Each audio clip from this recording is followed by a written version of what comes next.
My name is Sharon. I'm a 35-year-old housewife. My husband, Taylor, is the same age, and we've been married for 5 years. We both used to work, but I quit my job when I gave birth to our first child. We've been blessed with 2 children, and we're living a happy life, but the company my husband was working for went bankrupt. We did receive unemployment benefits, but they weren't enough to cover our living expenses, and we had to use our savings. Taylor found a job after a while, but his salary isn't enough to maintain our previous standard of living, and we're barely managing to get by. I've been wanting to get back to work, but I've been struggling to find a job. During interviews, they always express concern about me not having a backup childcare plan in case of emergencies, since my parents live out of state. I also can't work while my children are still in their gradual entry period at daycare, and that's also been another problem. The local city hall told me that I could get my kids into daycare even while job hunting. But once I tried, it turned out that getting daycare slots for kids under 3 was far harder than I had expected. For one, priority is given to people who are already working, so as someone who isn't working, I couldn't even get into the first round of applications in August. By the time I was finally eligible to apply in the second round, the classes for my daughter's age group were already full. In the end, no slots were left, and I still haven't managed to secure daycare. Our oldest child, Gary, started attending kindergarten this year. I was told that he could join the class for 3-year-olds without needing approval from the city hall. Our younger child is a girl, and she'll start kindergarten next year. Until then, I plan to work part-time. One day, Taylor, who was at work, texted me saying, "I'm stopping by my parents' house before I come home." Taylor's father had passed away early, and his older sister Betty had left home after she got married. So now his mother and his younger sister Tina are the only ones back home. Occasionally, they do ask Taylor for help with labor-intensive work, like moving furniture around for redecorating, or helping carry heavy stuff from the home improvement store. I assumed that they needed his help again that day. However, Taylor, who usually comes home by 8 p.m., even when he stops by his parents' house after work, didn't come home as early that day. Daddy is late today. He promised to play Lego with me today. Yeah, Gary, why don't we all play Legos together, including your little sister, Mina? So I took care of the kids by myself while waiting for Taylor to come home. Taylor finally came home after the kids were fast asleep. When I heard the front door unlock and went to greet him, I saw Betty and Tina with him, both carrying large luggages. Long time no see, Sharon. We're going to stay here for a while. Hey, Taylor, where should we put away our stuff? My sister-in-law, Betty and Tina, nonchalantly asked. I was taken aback, but couldn't turn them away at such a late hour. For now, I let them into our living room. As soon as they set their stuff down with a thud, they sank into the couch, started watching TV, and playing with their phones. They were chilling in my living room like it was their own place. I gently nudged my husband Taylor's back, pushing him to another room to figure out what was happening. Hey, you didn't tell me Betty and Tina were staying over. Sorry, it all happened so suddenly. Don't just apologize, I need an explanation of what's going on. It's a long story, but it seems Betty had a fight with her husband and went back home, which got our mother mad. Tina tried to mediate, but that only made my mother angrier, and they both got kicked out. I could kind of picture what had happened. My mother-in-law was always stressing about Tina being jobless, so this incident was probably her last straw. So, this is all because of Betty's quarrel with her husband and your mother's fight with your sisters? Once things cool down, Betty and Tina will go back, right? About that, I decided to let Betty and Tina move in with us. They'll be living with us from today. What? You can't just do that without talking to me about it first. We're barely getting by with the 4 of us to begin with. How are we supposed to provide for 2 more people? We don't have the money or the room for it. I know, but I can't just leave Betty and Tina with nowhere to go. We can clear up the kids' room, and we'll figure out the money situation somehow, okay? Please. And that's how we ended up living with my sister-in-law. They never seemed to be looking for a job and didn't help with housework or look after the kids. My workload at home increased, and I constantly had to be mindful of their presence. I was stressed out. Betty was always out and about. Often she'd return in a bad mood, but occasionally she'd bring back some goodies. Gary, I'm in a good mood today, so I got you this. Wow, I always wanted this lightsaber. Thank you, Aunt Betty. My son was delighted, but I was conflicted. Betty, I'm sorry. We only give toys as presents from Santa Claus on Christmas and on birthdays. We can't accept such expensive gifts. What's the big deal? I won at playing slots. Take it. I'm in a good mood and want you all to feel the same. You're such a bummer. From what I learned from Taylor, Betty spends most of her time at slot parlors. Her gambling was the reason for her fights with her husband and, by extension, my mother-in-law. Perhaps because of Betty's influence, she'd give toys and candies on a whim or lash out when she was in a bad mood. My son seemed to be becoming more selfish. I was worried that Betty was negatively influencing my son and daughter. On the other hand, Tina, who's unemployed, claims to be an aspiring YouTuber. Tina, my other sister-in-law, is always loud, singing and dancing without being mindful of our neighbors. Hey Tina, this isn't like your mom's house where you lived before. We're living in an apartment. Can you please stop with all the noise? What? Did someone complain? Not yet, but we might get complaints any day now. We need to be considerate of others here. Why should I stop when no one is complaining? I'm an aspiring artist, so I need to practice and stream. Gary and Mina's crying is much more annoying. You should do something about that instead of coming for me. No matter how much I warn her, she never listens. Soon, we started receiving complaints from neighbors like, please stop blasting loud music, please don't sing at night, and we understand the kids making noise, but we'd like adults to keep it quiet.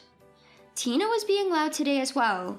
I knocked on her door, but she didn't respond. Being left with no choice, I opened the door. Tina, I told you already to stop making noise. I've got complaints from our neighbors now. Then Tina glared at me. How dare you interrupt me while I'm streaming? But Tina, don't call my name, just leave. My daughter Mina, startled by Tina's yelling, started crying. Ugh, you guys are the loud ones here. Please make her shut up. All I could do was try to calm down my sobbing daughter. Even though I'm the one who has to apologize for the complaints, Tina neither improves her behavior nor shows any signs of remorse, leaving me at my wit's end. When Mina finally fell asleep from crying, the intercom rang. I opened the door, dreading another complaint, but this time it was a mailman. The package, which seemed to be from an online shop I've never heard of, was for Tina. Although I couldn't open it, I was curious about what she had bought. It turned out to be from some expensive brand. The feminine dress Tina often wears seems to be from the same brand. While I'm unable to afford much for myself, I felt sick to find out that my jobless sister-in-law was spending a fortune on clothes. If my sister-in-law continued to splurge like this, there's no way we can make ends meet. Since my husband Taylor is the one giving the money, I grew concerned and decided to talk to him. Don't you think Betty and Tina are spending too much? Gambling and buying expensive dresses, where's all this money coming from? They're not borrowing from sketchy places like loan sharks, are they? Don't worry. They're not borrowing money from such places, and I can handle our finances. Just stop worrying. Taylor insisted everything was okay and seemed to be arranging money from somewhere. To be honest, I was hoping that my sister-in-law would go back to their parents' home soon, but I was enduring the situation for now. And so, one day, about a month after I started living with my sister-in-law, I got a text from a friend from high school that she had a baby, and I decided to gift her some money for my personal savings. Before I got married, I lived at my parents' home and was able to save up about $4 million, including my bonuses, which I had originally intended to use for my wedding. However, my mother told me, don't use the money you saved before you got married. It's important to have some in case for an emergency. So I left it untouched. Although I was saving it for building our own house in the future, I wanted to spend some money for my friend's celebration. Even though we were financially struggling, I couldn't just not gift her anything, so I decided to withdraw a little amount from my savings. But I just couldn't find my debit card, which I thought I had kept safe with me. For a moment, I thought it might have been stolen, but my passbook and seal are still there, so it didn't seem like a thief had ran through our place. I thought I must have misplaced it myself, so I decided to search for my debit card later and in the meantime, go to the nearest ATM and withdraw some money using my passbook. When you make a passbook withdrawal, it automatically records it, but the passbook didn't come out for a while and it kept printing something. As the machine noise went on, I started to get a bad feeling. Finally, the recording finished, and as I suspected, my balance had decreased and there was only about half of the original amount left. When I checked the withdrawal history, I could see that the money had been withdrawn several times after my sister-in-law arrived. Seeing that, I was sure it was my husband Taylor's doing. Since the money was originally intended for our wedding fund, of course Taylor knew about my savings. I had the same PIN for all my bank accounts, and there was a time when I told Taylor the PIN so that he could withdraw some money from a different bank account shortly after I gave birth to my child. I guess he must have remembered the PIN I told him then. I reached my limit when I found out that Taylor was covering the living expenses of my sister-in-law with my savings and decided to consult a lawyer. The lawyer told me, "It's hard to take legal action because theft among relatives is exempted. However, all savings before marriage are personal assets, so you can recover the depleted savings separately from the property division and alimony when you get divorced." He said the bank could suspend my debit card, so I called them and they were very helpful and immediately put a stop to it. I told my parents about this, that I couldn't go on with Taylor, and that I was firm in my decision to divorce. My parents seemed incredulous about what Taylor and his sisters had done. Even so, they said, "If you're going to get divorced and come back, we'll always welcome you," which I found very reassuring. Next, I called Taylor's family. "I'm having trouble because Tina and Betty came to my house, and with Taylor, they're doing whatever they like.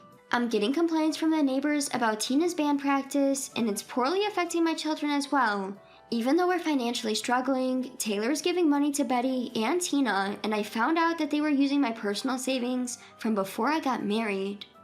Hearing my words, Taylor's mother sighed deeply. "After not hearing from them for a while, I thought they were doing well, only to hear this. I'm really sorry about all this. They are truly a hopeless bunch. It's my fault for raising them this way. You can kick those 3 out right away, and I'll make sure they repay you for the money they've taken." "No, it's not your fault, mother-in-law. I'll get the money back from Taylor himself. Can you keep this a secret for a while?"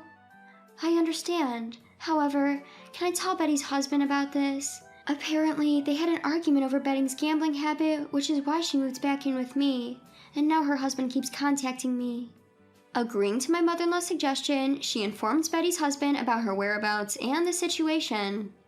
Betty's husband then wanted to hear the story directly from me, so we arranged a phone call during his break. "I'm really sorry for the trouble my wife had caused you. I don't know how to apologize." At the beginning of the call, Betty's husband apologized to me. According to him, Betty had started going to the casino with her friends and got hooked after winning big with her beginner's luck. At first, he had hoped she would lose interest and quit, but instead she began to dip into their living expenses when she ran out of her own savings. This led to a fight, and she had returned to her parents' home, and now he found out that she had also taken my money. He was utterly disappointed in my sister-in-law. Thus, both my mother-in-law and Betty's husband came to support me. It would have been best if they were present during the discussion, but since I had already blocked my debit card, it was only a matter of time before my husband found out. As a result, I decided to have a talk with him that night. After the children went to bed, I approached my husband, who was watching TV in the living room. "I need to talk to you." "Hey, what's up now? Is it about my sisters again?" Instead of answering, I put the bank book of my savings from before marriage on the table. "I was going to send a gift to my friend, but I noticed that my debit card is missing. Do you know anything about it?" "Are you accusing me of stealing your card?" As he said this, my husband had a guilty look on his face. Seeing this, I was certain that he was the culprit. "Take a look. The amount in my savings has been decreasing since the day you brought Betty and Tina here. It looks like you guys used it. What's going on? You're the one who took them in without consulting me, right? Didn't you say you'll cover their expense on your own?" In response, my husband snapped back. "Hey, it's just borrowing some money from our joint account, right? We're a family, so we're supposed to help each other out. I'm disappointed you're so heartless. If you want to argue, let's get a divorce." "I've been waiting for you to say that." "Huh?" It might not be a crime to steal money within a family or a married couple, But it's a different story if we're getting a divorce. The money you guys spend is from my personal savings account, not from our joint account. Since we're getting a divorce, I'll have you pay back the amounts you guys spent. What? Wait, you're joking, right? Calm down. I won't wait. You bringing up divorce just to have things go your way? That's called emotional abuse. We're getting divorced, and I'm also going to demand compensation for all of your abusive behavior so far. My husband argued, but the next day, I packed my belongings and returned to my parents' home. Afterwards, I proceeded to handle the divorce through my attorney. My husband ended up burdened with substantial debts due to the division of assets, compensation for emotional abuse, and repayment of spent savings. On top of this, he has to pay child support until our 2 children turn 18. His sister Betty also received a divorce notice from her husband, citing her reckless spending. She is being sued for compensation as well. Tina, his younger sister, was sued in a civil court for continuously ignoring complaints from her neighbors. The 3 of them, in desperation, went to their mother pleading, "Mom, please help us." "You guys have the nerve to come back? I've never seen such disappointing children. We're severing our ties today. Never show your faces to me again." "But, Mom..." Cut off even by their own mother, my ex-husband and his sisters were cornered and at a loss. I returned to my parents' home and my son transferred to a kindergarten around here. While my mother took care of my daughter, I started working. Just as I was getting used to my new job, my ex-husband, Betty and Tina came to my parents' home, begging for money and asking to let them move in with us. All 3 of them came together once every 2 or 3 days. Of course I avoided meeting them in person. They all pleaded over the intercom, "Please keep this between us and don't tell Mom and the others." Worried of getting into another trouble, I recorded the intercom footage and also took videos with my phone. I compiled these video files and sent them to their mother, my former mother-in-law. I added a note, "They're still coming after us. I hope you can do something about them." From my former mother-in-law, I received only an apology and a promise that she would take care of it. She was enraged, so I'm guessing all 3 of them had a rough time with her coming after them. Also, their betrayal of each other came to light, which would probably lead to their downfall. I'll leave the rest to your imagination. As for me, while I may have my children feeling lonely at times, our living conditions have definitely improved. I can afford my own things and I am able to live and enjoy my life now. My children are emotionally more stable than when we lived with my ex-husband and his siblings, so I'm glad we got a divorce. From now on, I will continue to cherish this peaceful life I have now.